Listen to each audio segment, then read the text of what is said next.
Politique, économie, justice, société, éducation, sport, culture.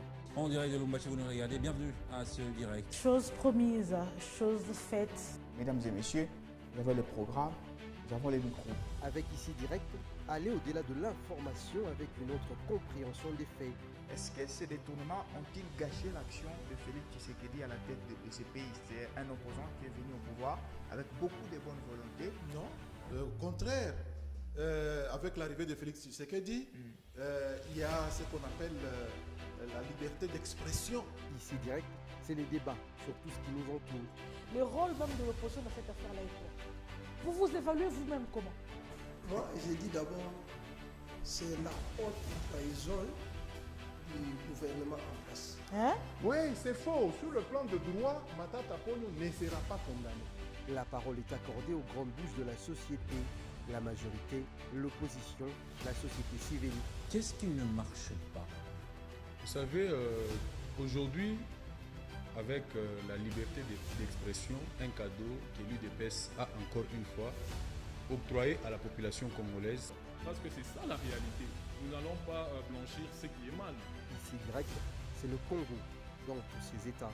L'ennemi du Congo en ce jour, ce Madame, monsieur, c'est par ici. C'est par ici, je prends ça. Ici direct revient la semaine prochaine avec d'autres thématiques, également d'autres politiques. Restez fidèles à nos programmes et à très vite.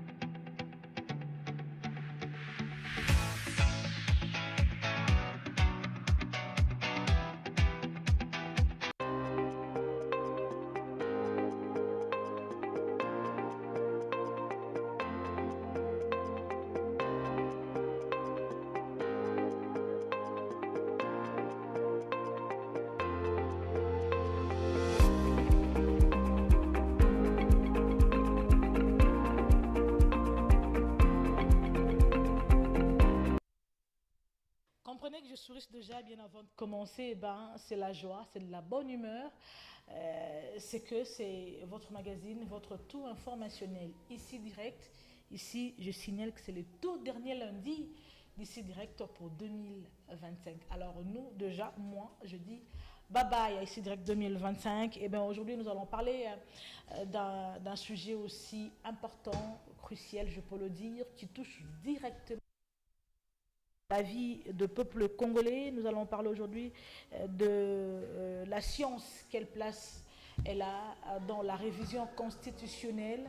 Et bien, nous allons également parler des relations entre les assemblées et puis les gouverneurs. Est-ce que cette cohabitation qui continue aujourd'hui à boitiller freine le développement de la RDC? On en parle aujourd'hui et maintenant, tout de suite, avec les Congolais, les leaders d'opinion, je le dis tantôt, les grosses têtes, pas en termes de physique, en termes de l'intellect, ce sont de grosses têtes parce que ce sont des leaders d'opinion. Quand ils parlent, les choses changent.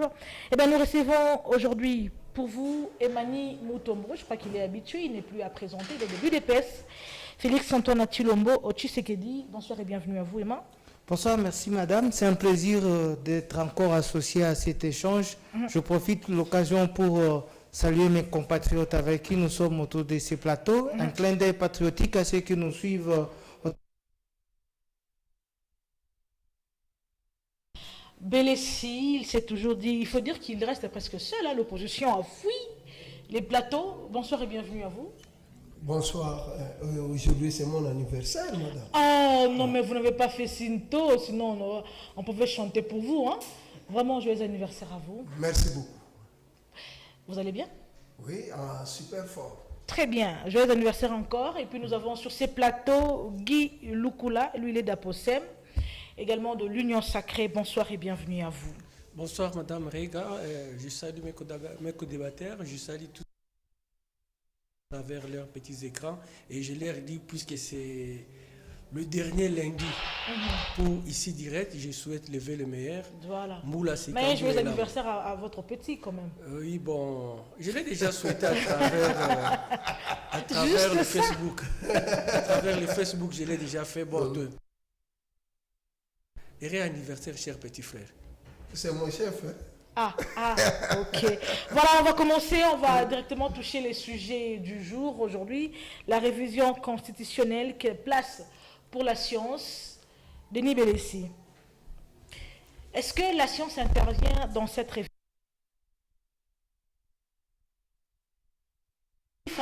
Il fallait que ça intervienne comme sous forme du point de vue fond. Pensez-vous que la politique s'écartera? Parce que vous dites ici, nous sommes à RDC, en Afrique, la politique prime surtout. Alors, est-ce que la place aujourd'hui, en fait, la politique laissera la place à la science pour que nous ayons une révision constitutionnelle apaisée et réfléchie? Oui, faculté des droits, c'est que le cours de droit constitutionnel, c'est un cours volumineux. Ok. Un grand cours de 120 heures. Donc, vous étudiez du début de l'année jusqu'à la fin de l'année. Donc, le débat de la Constitution, ce n'est pas un débat de la rue. Mais ça peut intéresser tout le monde. Tout à fait. Tout le monde. Oui, c'est notre droit fondamental. Et pour élaborer la Constitution, on n'élabore pas à un seul domaine. On dit, non, il n'y a que des juristes, non? On touche tous les secteurs. Tous les secteurs. Pour élaborer une Constitution. Mais on dit, sur le plan juridique, on désigne telle personne. Mais une équipe derrière. C'est un grand travail pour élaborer la Constitution. Mais c'est un débat. Le débat peut être dans la rue, le débat peut être dans l'auditoire, et le débat peut être aussi dans le Parlement. Il n'y a pas un endroit fixe lorsqu'on dit qu'il y a un débat autour de la Constitution. N'importe où on peut se débattre, puisque chacun a quand même une idée sur la Constitution. En droit, on dit nul n'est censé ignorer la loi. Et la Constitution, c'est la mère loi. Ce débat de la Constitution n'a pas commencé aujourd'hui. Depuis 1960, le débat, c'est toujours autour de la Constitution et légitimité des chefs de l'État. Mais est-ce que la science intervient très souvent quand on a un débat? Oui. Très souvent, c'est la politique. C'est pourquoi on élabore, c'est la science qui élabore. Celui qui est au pouvoir, l'État à sa manière, l'État a ses avantages, ça lui prend le comble. Bon, en lisant toutes les constitutions du monde entier, on constate toujours qu'il y a des imperfections, il y a des sentiments lorsqu'on avait élaboré cette constitution. Mais on voit d'abord les fondements. Est-ce que les droits humains, on voit les mandats des chefs de l'État, on voit les sociétés de la population, est-ce qu'on a pensé dans cette constitution? Il y a des points qu'on pense. Mais chaque constitution a connu toujours des amendements, des révisions. On révise toujours, même la constitution américaine. Mais là-bas, on n'a jamais changé la constitution, on ne fait que réviser. C'est en France qu'on a changé de constitution en entrant dans d'autres républiques après le bouleversement. Donc, après chaque bouleversement, changement de constitution. Pareillement chez nous ici. Si on parle des changements de constitution, on voit qu'on nous a laissé par les Belges la loi fondamentale. Après la loi fondamentale, nous avions essayé d'élaborer notre propre constitution de l'Oulouabour, mais ce n'était pas mis en application.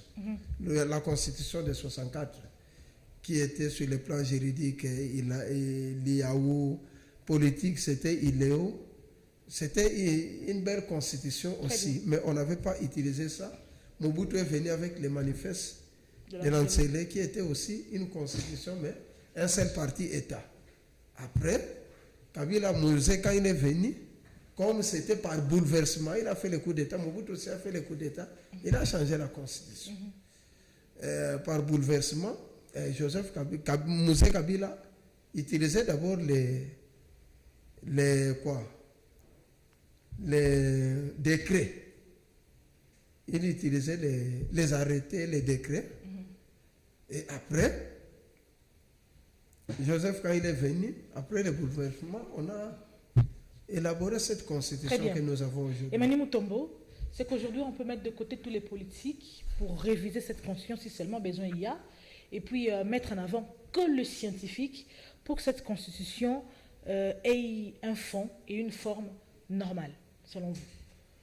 Madame, je ne suis pas d'accord que l'on mette le politique à côté et Okay. faire appel Rien qu'aux scientifiques.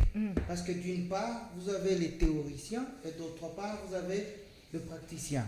Il serait mieux de mettre les deux en fusion pour arriver à essayer de répondre à certaines réalités. Pour revenir beaucoup plus dans le fondement de votre question, la place de la science dans le mouvement constitutionnel, s'il faudra parler du changement ou de la révision. Vous allez comprendre que la science est ce domaine qui nous envoie à faire une lecture sur nos réalités au quotidien et chercher des solutions ou des propositions à donner pour essayer de répondre aux déshydratats du commun du quotidien du peuple congolais. Alors, je dirais, à mon avis, que ce serait une première fois que le peuple congolais pourra recevoir soit une nouvelle constitution avec des élaborateurs beaucoup plus apaisés par rapport à ce que nous avons vécu. Quand vous dites apaisé, vous faites allusion à quoi? Je reviens, madame. Nous avons hier raté la belle occasion qui était avec la constitution de Luabou. Vous allez voir qu'elle n'était pas élaborée sur plus d'impulsion, sur plus d'intimidation. Mais quand vous avez vu la constitution, comme on a fait allusion tout à l'heure, des manifestes de l'Ancélé, c'était pour faire honneur à la personne de Mobutu. Et s'il faudra revenir à celle que nous avons eue de 2006, vous allez voir que c'était aussi une constitution colmatée de toutes pièces pour arriver d'une part à mettre d'abord plus en sécurité le belligérant que nous avons récupéré de la brousse avant Sun City. Alors, vous allez voir que nous avions eu à pondre tout simplement des tests qui devaient répondre à jouer aux sapeurs-pompiers par rapport à ce que nous avons appelé hier qui était dans la brousse. Mais cette fois-ci, ça serait au moins une chance. Pourquoi une chance? La première des choses, comme je l'ai dit, ils le feront sans impulsion de quiconque. La deuxième des choses, ce sont le véritable élite du peuple qui prendront les déshydratats du peuple pour voir qu'est-ce que nous pouvons faire. Et pas seulement ça, nous avons aussi l'épineuse situation de 3 décennies que nous sommes en train de vivre, qui laisse une brèche à nos voisins, à ceux qui sont en train de nous lorgner de loin, qui profitent de nos tests pour venir faire leur galerie sur nos territoires. Alors, ça serait une bonne occasion pour que les Congolais arrivent à sculpter un test par rapport à leur quotidien. Donc, la science a sa place et les politiciens ont le devoir de comprendre que tout doit être holistique. On ne doit pas se borner tout simplement à certains paramètres et abandonner d'autres paramètres. Alors, ma question est celle-ci. Est-ce que, très souvent, quand nous agissons à RDC, que ce soit du point de vue constitutionnel ou pas, la politique a tendance à primer, à prendre le devant, à prendre le dessus, surtout. Alors, vous ne pensez pas que cette fois-ci, nous devrons, renverser les choses, que la science prime à plus de 70% et que la politique vienne justement à 30%, qu'il y ait plus de scientifiques que des politiques, au lieu de faire 50-50? Madame, c'est la raison pour laquelle je venais de vous dire tout à l'heure que la science, vous pouvez dire, si nous faisons allusion aux professeurs de droit, aux professeurs des sciences politiques et consorts, la majorité, comme je venais de le dire tout à l'heure, sont des théoriciens. Alors, de l'autre côté, vous avez les praticiens. Alors, si on arrive à mettre les deux couches, les deux secteurs ensemble, j'estime que... Il y a un problème de balance. À combien de pourcents? 50, 70, 80? Moi, ma question est que les scientifiques prennent plus de pourcentage que les politiques. C'est là où je suis. Peut-être si vous voulez parler d'un quota, là, à ce moment-là, j'estime que, parce que tous nous sommes animés d'un même esprit, celui-là de donner au peuple congolais le test qu'il faudra pas seulement pour ceux qui sont au pouvoir aujourd'hui, mais pour l'avenir de toute une nation, j'estime qu'on peut équilibrer. On met du 50-50, ça pourra permettre, pour qu'il n'y ait pas d'ascendance, pour dire, vous l'avez fait, parce que c'est vous qui êtes aux manettes, c'est la raison pour laquelle vous avez estimé qu'il fallait plus, que vous soyez plus pondéré que nous les scientifiques. Très bien. Alors, Guy Lukula, les micros est à vous. C'est que très souvent, vous avez toujours condamné la manière de faire de nos politiciens. Vous avez toujours dit qu'ils mettaient en avant plutôt leur ventre, que l'intérêt général, ce sont vos mots très souvent. Alors aujourd'hui, quand il faudrait faire une révision constitutionnelle à RDC, vous ne pensez pas qu'aujourd'hui c'est possible que nous ayons une équipe, comme l'a dit Denis Bellessi, c'est qu'il faudrait mettre des humains, mais que ce soit plus des scientifiques que le politique, parce que ce sont eux qui sont à la gestion, ce sont eux très souvent qui ont toujours pris les devants, mais nous avons toujours des constitutions qui balbutient, qui freinent. Alors cette fois-ci c'est possible. C'est vrai, nous acceptons cette révision, mais que ce soit plus les scientifiques qui le fassent. Heureusement, madame, que vous avez commencé par le scientifique. Le scientifique, c'est l'idéal. Ah, ok. Les scientifiques, c'est l'idéal. Mais le problème qui est là, puisque je ne voulais pas m'éterniser de peur que je puisse me perdre, que vous le vouliez ou pas, à l'élaboration de la Constitution, c'est la politique qui prime en premier lieu et le droit qui vient en seconde position, et ce droit devient... C'est la politique qui prime. C'est la politique qui prime et le droit devient... C'est pas ce qui nous fait défaut, ce qui nous freine. S'il vous plaît, laissez-moi d'abord terminer. J'ai dit c'est la politique qui prime et le droit devient impartial. Bien que les politiques ont commencé à donner les droits à écrit, on a fait une loi impartiale. Vous allez comprendre que la science a ses tremplins pour asseoir la Constitution. Et la Constitution elle-même est rédigée de par les règles scientifiques. Et dans le fond de ces droits constitutionnels, il se veut impartial. Nul n'est au-dessus de la loi. Mais dans les chefs des acteurs politiques, dans leur façon d'élaborer ces droits, il y a les sentiments qui interviennent. Et ces sentiments-là est plus politique qui, en fait, établit le droit dans la partialité par rapport à ceux qui sont en train d'élaborer cette même constitution. Ce qui fait que vous le vouliez ou pas, ce sont les humains à qui nous recommandons d'approcher plus la neutralité pour que cette constitution qui sera cette fois établie soit à la satisfaction du bien-être général. Vous allez prendre la première constitution de Luluabo. Ce n'est pas les Congolais qui ont écrit ça, mais plutôt les Belges. Et vous allez comprendre que les Belges qui avaient bien analysé les Congolais avaient fait une constitution sachant que Lumumba ne va pas respecter ça et Kasavubu non plus ne va pas respecter. Et parce que les politiciens ne voulaient pas comprendre qu'ils devaient être au-dessus de la mêlée pour faire quelque chose de l'éternel avec peut-être peu de modifications, mais puisque les Belges savaient de quel côté il avait les gens qui devaient soutenir l'indépendance économique, alors ils ont biaisé la Constitution. Ce qui fait que Lumumba, à son tour, a interprété les droits de sa façon. Kasavubu de sa façon, finalement, dans ce coq à jambes, il y a eu un filou préparé par les Belges qui a mis ces deux personnes dos à dos, et c'est le coup d'État qui est arrivé vers les années 65. Et finalement, le même président qui était venu, comme il était le produit de l'Occident, les Occidentaux l'ont sorti de son nationalisme éphémère pour faire de la République démocratique du Congo un État, un parti-État. Il a laissé la possibilité vers les années 70 pour qu'on pouvait avoir un deuxième parti qui devait arriver. Mais de la façon dont les Belges l'ont préparé, il a anéanti cette deuxième possibilité à telle enseigne que nous sommes demeurés dans un père parti État départ, le ventre de nos mamans, et jusqu'à quand il a été évincé. Donc le souhait le plus ardent est que cette fois-ci, comme je l'ai toujours dénoncé dans les chefs des politiciens, qu'ils approchent plus la science, parce que la science sera impartiale. La science, quand vous faites les histoires bien, la Constitution sera démontrée par rapport à la population. Parlons des humains. Quand nous faisons allusion à la science, en termes de, justement de l'écriture de cette révision constitutionnelle, c'est une possibilité qu'il y a, nous faisons allusion aux professeurs des universités, aux juristes, parce qu'il faut dire que dans la politique, il y a des professeurs. La plupart d'ailleurs sont des professeurs. Ce sont des juristes qui nous gèrent aujourd'hui. On risque d'avoir un imbroglio là-dedans. Et les professeurs... Non, madame. La science mélangée avec la politique.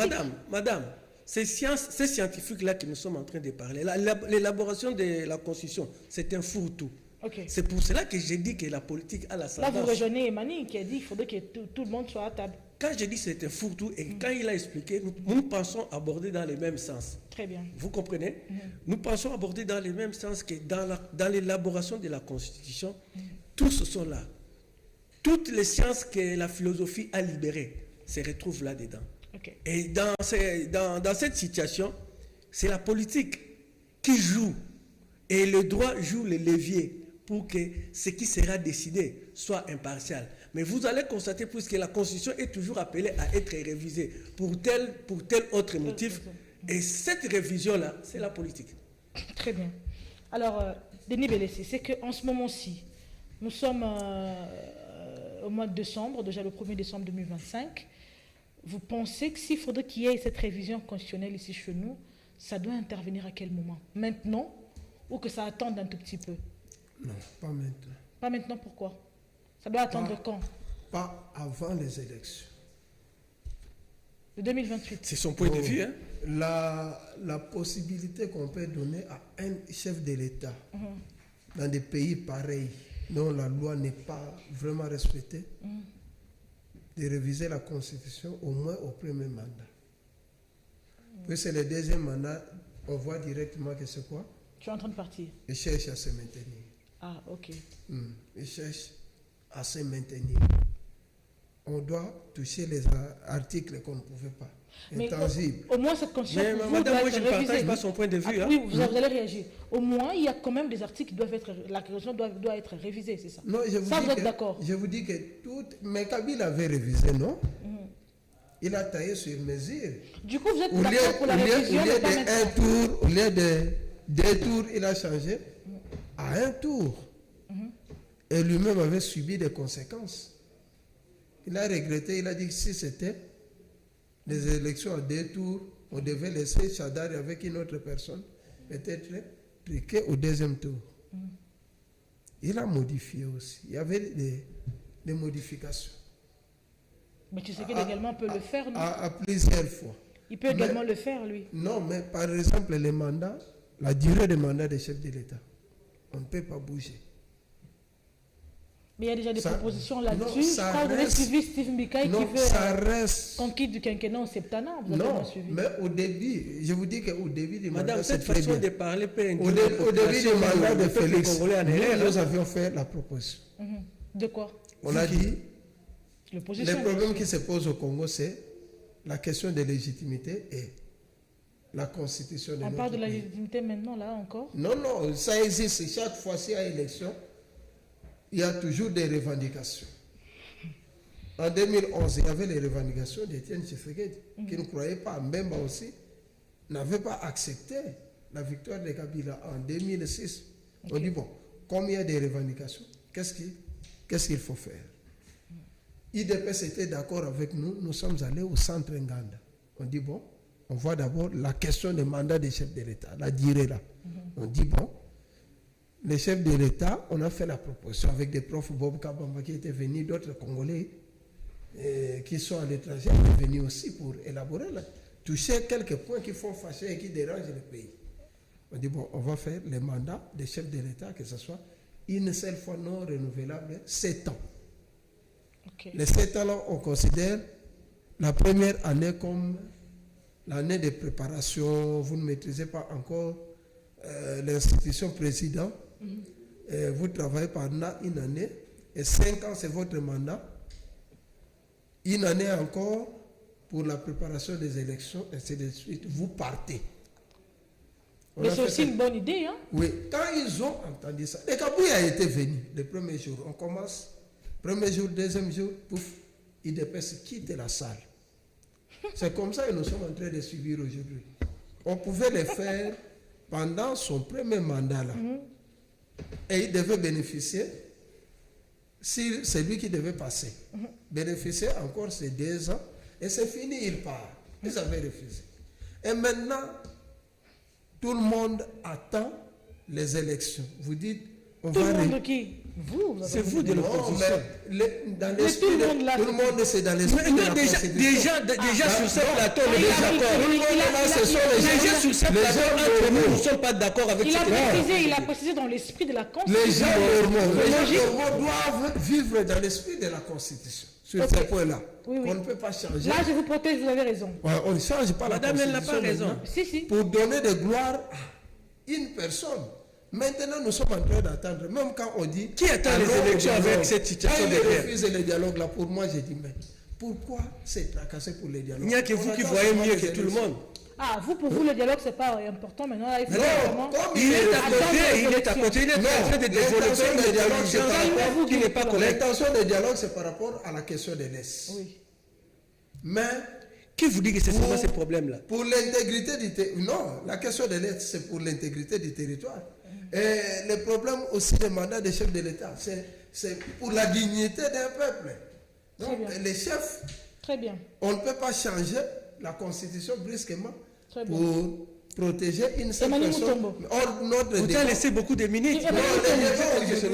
Emmanuel Mutombo, si on ne doit pas... laissé beaucoup de minutes. S'il vous plaît, si on ne doit pas changer maintenant là, nous devons carrément changer la Constitution ou la réviser. Parce que là, le changement, c'est autre chose, toucher quelques points. Mais la changer, c'est carrément tout mettre dans la poubelle et puis recommencer. Qu'est-ce que nous devons faire là? Qu'est-ce qui est opportun maintenant là pour la RDC? Madame, je ne veux pas me verser dans les affabulations que mon co-débatteur vient de présenter tout à l'heure. Vous savez, nous sommes de ceux-là qui avons à cœur la République. Le président de la République ne cesse de dire c'est le salut du peuple qui est la loi suprême. Tout à fait. Si il faudra que maintenant, pour le salut du peuple, que la Constitution subisse des changements ou des révisions, il faudra le faire. Il faudra que le commun des mortels, congolais, politiciens par-dessus, évite, sort le peuple dans l'idée de penser toujours personnaliser les dispositions qui doivent sur la survie de tout un peuple. Parce que dire que tous nous avons le regard sur la fin du mandat, ce n'est pas tout le monde qui sera fin mandat.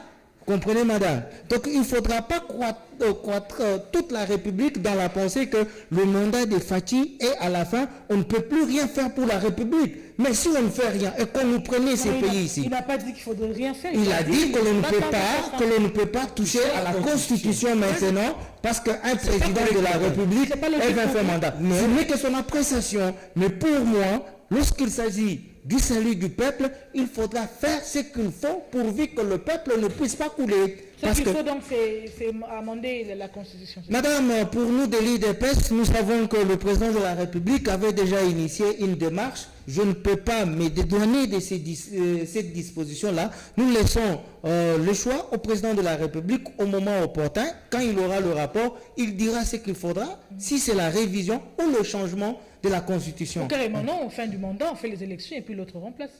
Madame, ça c'est votre appréciation. Aujourd'hui, moi et vous, nous n'avons pas la même réalité de la République que le président de la République. Vous comprenez, madame? Raison pour laquelle nous voudrions que ceux-là qui ont suffisamment d'éléments par rapport au quotidien, qu'ils puissent nous dire ce qu'il faudra pour l'instant. Guy Lukula, je vous ai vu intervenir pendant que Denis Bellessi était en train de parler, mais moi je vous ramène à ce que vous avez toujours dit. Vous dites très souvent que le politicien, je le répète, ne voit que leur ventre, tout, mais pas l'intérêt général. Mais ici, là, n'est-ce pas que c'est logique qu'en 2028, nous ayons des élections, si ce n'est que les intérêts personnels de la classe politique aujourd'hui, l'Union sacrée, même si c'est là où c'est votre famille politique, c'est pourquoi il n'y aura pas élection en 2028? Parce que moi, je me rappelle, si en 2016, Joseph Kabila Kabonge avait prédit, avait dit qu'il n'y aurait pas élection, parce qu'il y avait des désordres à l'Est. Vous, l'Union sacrée à l'époque, l'UDPS avait crié haut et fort le glissement. Mais apparemment, vous faites ce que Kabila a fait hier. Non, madame. Ma question est à Denis. Madame, merci pour m'avoir posé cette question qui semble être difficile ou bien soutenant le point de vue de mon co-débatteur de l'opposition ici. J'ai dit non. Si réellement nous aimons le peuple congolais, si nous aimons les populations de toutes les provinces à travers la République démocratique du Congo, Denis doit me rejoindre dans ce que je vais dire tout à l'heure. Le pays est dans un état de guerre. le même problème qu'il est en train de soulever sur l'intégrité territoriale. Mais le pays était également en guerre en 2016. Hein? Non, ça c'était une guerre de façade. Non, en 2016. Madame, le M23, ça a été démontré jusqu'à aujourd'hui. C'est quelque chose qui était fabriqué dans les chefs de X et Y, le pouvoir sortant, pas le pouvoir de Tshisekedi, mais aujourd'hui ça a été prouvé noir sur blanc. Et je me rappelle encore des deux questions que vous m'avez déjà posées à travers beaucoup d'émissions. Qu'est-ce que vous reprochez au président Kabila? Je vous avais dit, j'ai encore la réponse. Le silence qu'il a gardé pendant que le Rwandais était en train de torpiller la République démocratique du Congo. Pour un véritable analyste politique, pendant que Kagame était en train de signer des accords de gauche à droite pour vendre le minerai du Congo à l'extérieur, c'est le chef de l'État qui devait d'abord décrier ça parce qu'il savait bien qu'au Rwanda, il n'y avait pas de la matière première. Il est resté calme. Et quand le M23 est entré pour la première fois, la réponse de l'ex-sénateur à vie ou du sénateur à vie, ils vont sortir comme ils sont entrés. Et c'était tout. Et effectivement, il n'y avait pas eu guerre à Goma. Mamadou Ndala est revenu après quand ces gens ne voulaient pas quitter dans les environs de la ville de Goma. C'est parce que vous m'avez posé cette question, ainsi je vous ai répondu. Tout à l'heure, je vous dis, le Congo est en guerre. Le Congo est assiégé par l'armée rwandaise avec les faits supplétifs, les infiltrés dans toutes les institutions à travers la Constitution. Vous en parlez encore aujourd'hui. Oui, je l'ai toujours dit en pourcentage, s'il vous plaît, madame. Effectivement, madame, je vous ai toujours dit qu'ils nous ont pénétrés à 100%. Aujourd'hui, si nous les avons maîtrisés à 60%, 40%, constitue toujours... Le fait qu'en 2028, qui est élection, que celui qui viendra... Madame, moi je vous dirais les mettre dehors, justement, 100%. Laissez-moi chuter. C'est ce que même la Constitution dit. S'il vous plaît, madame. Allez-y. Par rapport à la Constitution, la République démocratique du Congo est en train de traverser une situation de guerre. Celle qui a la maîtrise de cette guerre, c'est le président Félix Antoine Tshisekedi. Alors qu'il ne sait pas mettre fin à cette guerre. Il est en train de mettre fin à cette guerre. De tous les temps Kagame... Pendant 2 mandats? Oui, mais 30 ans contre 7 ans, madame, c'est pas chose. Il n'y a pas match, il n'y a pas évalué. Donc, mais la Constitution ne lui permet pas d'aller au-delà. S'il vous plaît, la Constitution est venue le trouver dans une situation d'impasse. Et que c'est avec lui que Kagame est pointé du doigt à travers le monde, que c'est lui le perturbateur de la partie est de la République démocratique du Congo, tout en étant un grand voleur et tout ce qui l'accompagnait comme des receleurs. Quand on achète un produit d'un voleur, c'est lui qui achète immédiatement, il devient receleur. Aujourd'hui, ces receleurs ont accepté. Denis Bélès qui est en face de moi, qui me regarde, je ne pense pas qu'il va me contredire parce que je pose une situation... Non, je veux vous contredire aussi. Effectivement, si aujourd'hui, pendant ces mandats, pendant le temps du chef de l'État, il déclare la République démocratique du Congo comme un État de guerre. Le pays est en état de guerre. Il dissout l'Assemblée. Quand est-ce que vous aurez les élections? Je le dis parce que... Il ne l'a pas fait. Non, je dis ceci. Si aujourd'hui, il déclarait ça, c'est constitutionnel. Il déclare l'état de guerre de la République. Et si nous allons au dialogue pour résoudre ça? S'il vous plaît, madame, nous y allons dans un état de guerre, il n'y aura pas des élections. Dans un état de guerre, il n'y a pas d'élection. Qui a déclaré Mais j'ai dit si, je l'ai parlé au conditionnel. Oui, j'ai parlé au conditionnel. Vous avez posé une bonne question. Qui a déjà déclaré la guerre? Personne jusqu'ici. C'est ainsi que j'ai dit. Il a encore le temps. On n'a jamais déclaré la guerre. Non, il a encore le temps. On n'a jamais déclaré. Ok. Et d'ailleurs, il peut le déclarer la Constitution lui donne toutes les possibilités de faire la guerre. Mais il nous avait promis, il a dit qu'il va appeler les deux chambres. Mais il n'a pas encore appelé, mais sur le terrain politique, on les va des reçus. Contre les rois. Ma question était si nous allons au dialogue pour résoudre tout ce que nous avons comme problème, révision constitutionnelle ou changement, élection ou pas. Et si nous allons au dialogue, vous serez d'accord avec ça, vous? Parce que jusqu'ici, Fayoul reste un peu l'opposant phare de la RDC. Pas MP. Savez-vous que Fayoulou, c'est le seul leader politique qui n'a pas une photo souvenir avec Kagame? Même avec Joseph Kabila. C'est important ça? Non, même avec Kabila. Même avec Kagame. Il n'a pas une photo souvenir. C'est-à-dire... Qu'est-ce que ça veut dire? Non, c'est la manne cachée de Dieu. Vraiment, une manne cachée pour la RDC. Attendez, à bientôt. Ok. Répondez maintenant à ma question si nous allons au dialogue pour résoudre tout ce que nous avons comme problème. Oui, nous de l'SID, nous savons que dans la Constitution aussi, il y a des points qu'on peut réviser. On peut toucher aussi la Constitution. Oui, nous savons qu'il y a des points qu'on peut réviser. Mais ce n'est pas SID qui avait conçu l'idée d'élaborer cette Constitution, mais ce sont des Congolais qui ont élaboré. Et attention, on n'élabore jamais la Constitution seule, rien que les nationaux. Il faut la présence aussi des étrangers. C'est les étrangers qui nous font aujourd'hui la guerre. Non, toutes les constitutions. Mais les étrangers vous ont déjà fait toutes les constitutions du monde entier. Nous pouvons continuer à faire confiance. Non, toutes les constitutions. Ils nous ont démontré. Et ils ne vont pas décider. Ils sont là pour venir pour voir si vous avez respecté les droits humains. De manière impatient, en tout cas, vous respectez les droits humains. Nous allons prendre le deuxième sujet. Toutes les constitutions, quand on élabore, on n'a pas refusé. Mais il décide, dit, je vois d'abord comment vous élaborez. Et vous regardez les textes. Si ça va détruire le monde.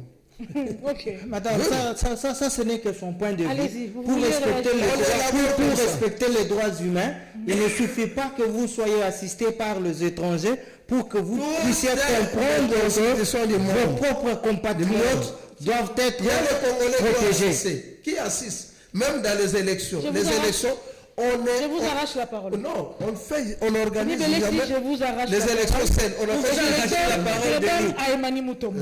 Allez-y, Emma. On ne peut pas refuser aujourd'hui ou demain à ce qu'un étranger puisse être observateur de ce que nous aurons à élaborer comme nouvelle constitution pour la République. Je voudrais ici vous sortir, et vous, et mon compatriote de l'opposition. Et moi dedans? Oui. Comment ça? Parce que vous revenez beaucoup plus à la question d'élection, comme si nous étions déjà au bord du mandat. Vous oubliez que il ne faut pas confondre des périodes. En 2016, c'était un mandat finissant du régime Kabila. Mais ici, le régime Tshisekedi a encore 2 ans plus une année d'organisation d'élections. Madame, c'est assez suffisant pour arriver à remettre le rail, ce qui n'a pas été bon. Vous avez fait allusion tout à l'heure à la table ou au dialogue pour arriver à voir ensemble.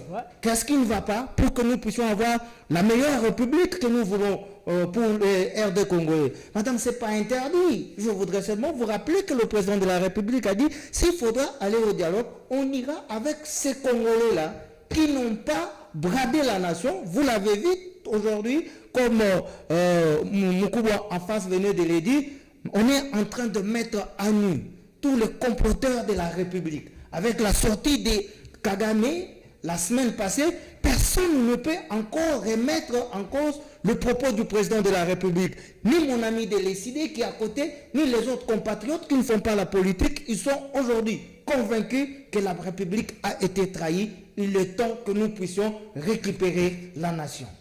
Guy Lukula, est-ce vraiment aujourd'hui nous pouvons aller au dialogue avec, comme le dit Emani, le chef d'État également l'a souhaité, mais nous savons mieux que pour dialoguer, c'est plus nos leaders d'opinion qui doivent prendre parti. Nous ne pouvons pas aller au dialogue, par exemple, sans Moïse Katumbi Tchapoui, qui va représenter les Katanga. Sans représenter la République. Nous ne pouvons pas aller au dialogue, par exemple, sans Fayoulou, qui va représenter les Bandundu. Nous ne pouvons aller. Fayoulou est national. Nous ne pouvons pas aller au dialogue sans Vital Kamerhe, qui va représenter l'Est de la. C'est toutes ces figures-là qui font que ce dialogue ait un peu de poids, sinon c'est du théâtre. Madame Rega, de prime abord, je vous dirais, je veux que les politiciens congolais changent la vision du dialogue. Comment ça? Parce que nous sommes habitués du temps de Mobutu à ces jours. C'est par expérience qu'ils doivent être là. Ils ont un mot à dire, ils savent comment. Ne me déviez pas. Allez-y. Quand ils viennent au dialogue, c'est pour partager le pouvoir, le poste ministériel. C'est pour donner un mandat d'intérim pour que le chef d'État quitte, qu'un autre opposant vienne. La politique de haute toi que je m'y mette. Cette histoire de continuer à dire, à citer les noms de X et Y, madame, ce n'est plus ma façon de voir la chose. Aujourd'hui, sur le plan de dialogue, on peut prendre qui on veut dans chaque province. Et le chef de l'État peut tracer un canevas pour chercher les gens qui sont sains et saufs dans les provinces. Il n'y a pas que les noms que vous avez cités ici. Pourquoi nous avions étudié? Ils ont des leaders quand même. Non, madame. Ils ont eu à travailler pour cette république. Non, madame. Ils ont eu à faire un madame, nom, pendant qu'ils travaillaient, moi, Guy Lukula, j'étais fonctionnaire de l'État. Ben oui, et je continue à être fonctionnaire de l'État. Ah ben ça, et je vais maintenant à l'encontre. Et je n'accepte pas tous ces mots. Non, mais vous êtes de l'union sacrée. Oui, je ne refuse normalement pas. briguer le mandat. Je te dis, je ne suis plus chaud avec les dialogues, puisque les dialogues n'apportent absolument rien. Le dialogue veut remettre sur la place publique tous ces politiciens qui n'ont plus de moyens. Parlons d'abord entre nous. Tous ces politiciens qui n'ont plus de moyens. Parlons d'abord entre nous pour trouver des solutions. Dans le chef de Congolais, il y a beaucoup d'idées, il y a des hommes intellectuels qui ont des choses à proposer, justement pour que cette guerre peut-être prenne fin, pour que l'air essaye de l'avant. Parlons d'abord avant de Madame, voir poster autre chose. Je peux proposer même quelque chose. Allez-y. Mais voyez, s'il faut choisir les gens qui peuvent participer au dialogue, on peut demander aux différents gouverneurs de toutes les provinces de choisir les têtes ou les élus de ces provinces-là. Pour qu'ils descendent, ils puissent parler, ils parlent dialogue.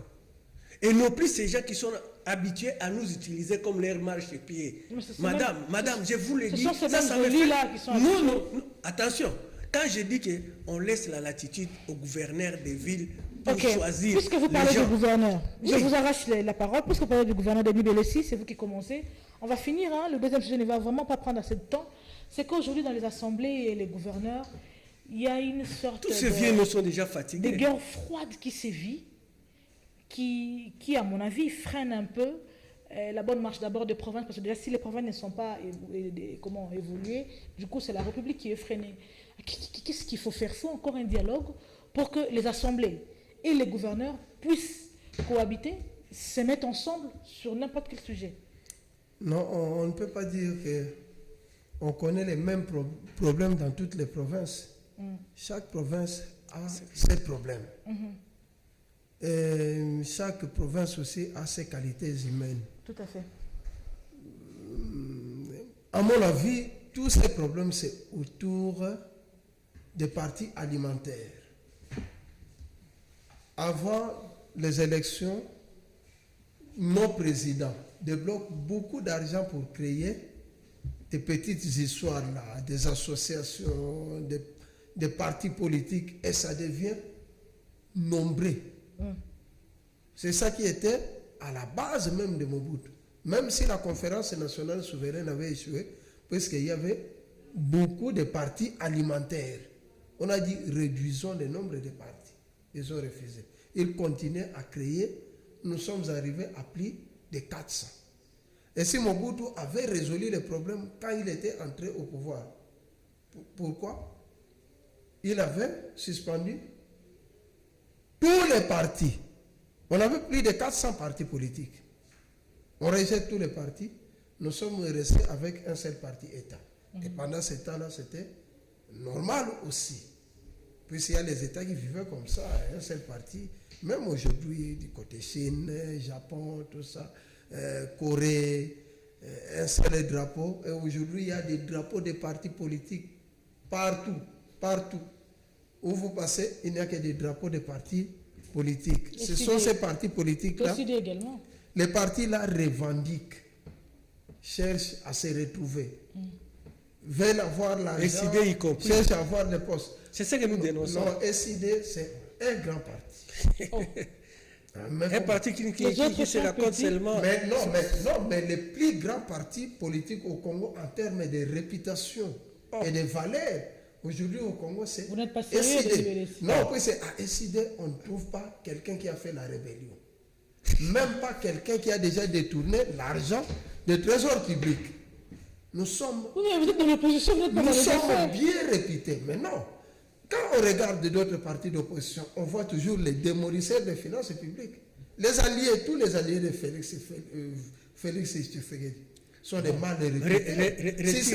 Si on prend un allié, si ce n'est pas un belligérant, ça doit être quelqu'un qui a démoli la finance publique. On est en train de finir. Il n'y a toujours pas une cohésion entre les assemblées et les gouverneurs. Pourquoi, selon vous, en tant que politique? En fait, la réalité, elle est connue des communs des mortels. Ce sont des règlements des comptes. C'est beaucoup plus quand on accède à ses responsabilités politiques, on pense plus à son ventre qu'à la République. C'est ce qui nous verse dans ce mal. Vous allez comprendre que beaucoup de politiciens congolais, je dirais qu'ils perdent un peu des sacerdoce lorsqu'on leur donne des responsabilités. Le sacerdoce, c'est ce fardeau que l'on prend pour le peuple, et quand on a les mains sous le manette, on s'est dit, je suis redevable à celui qui m'a donné le mandat.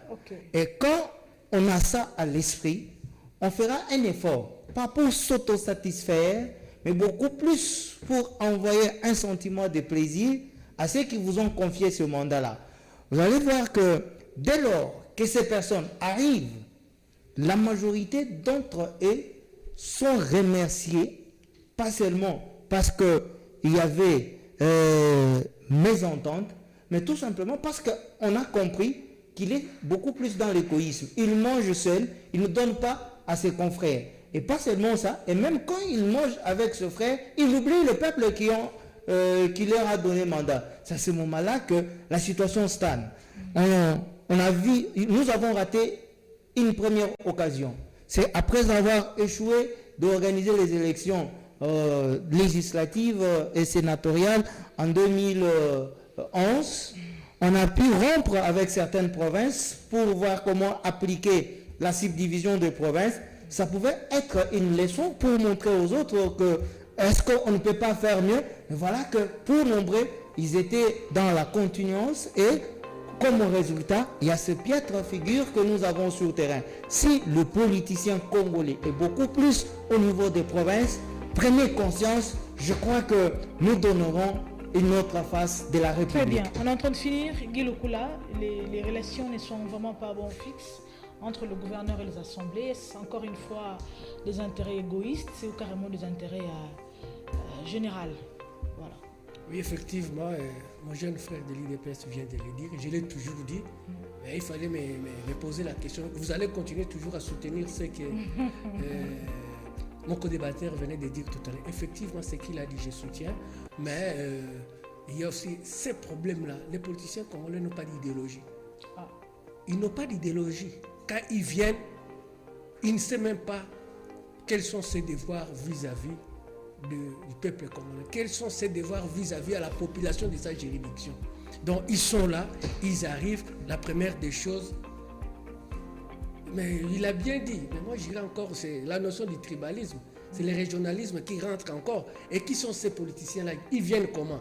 C'est celui qui a l'argent, qui produit, qui finance l'élection de X et Y, et celui-là, une fois élu, il devient redevable par rapport à celui qui a sorti son argent.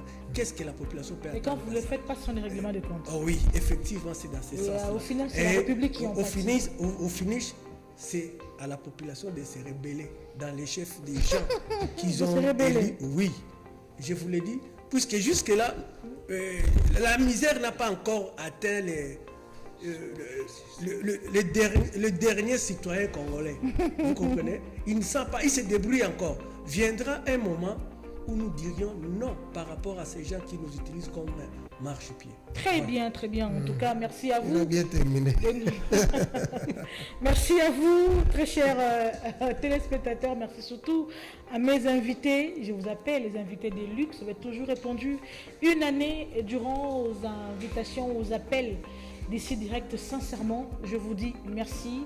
Alors merci à vous, le boss, vous qui nous suivez, vous par qui nous faisons ce travail-ci avec beaucoup de joie. En tout cas, c'était un réel plaisir pour moi de finir cette année avec le tout dernier lundi d'ici direct pour 2025. J'espère vous retrouver, vous, mes invités, la plupart de cas, mes vieux et mes amis, surtout mon ami ici est trop à la tête. 2026, mon cher Changène Dambou. Alors, on se retrouve en 2026 pour un nouveau numéro. Bien entendu, nous allons innover. Vous connaissez votre chaîne.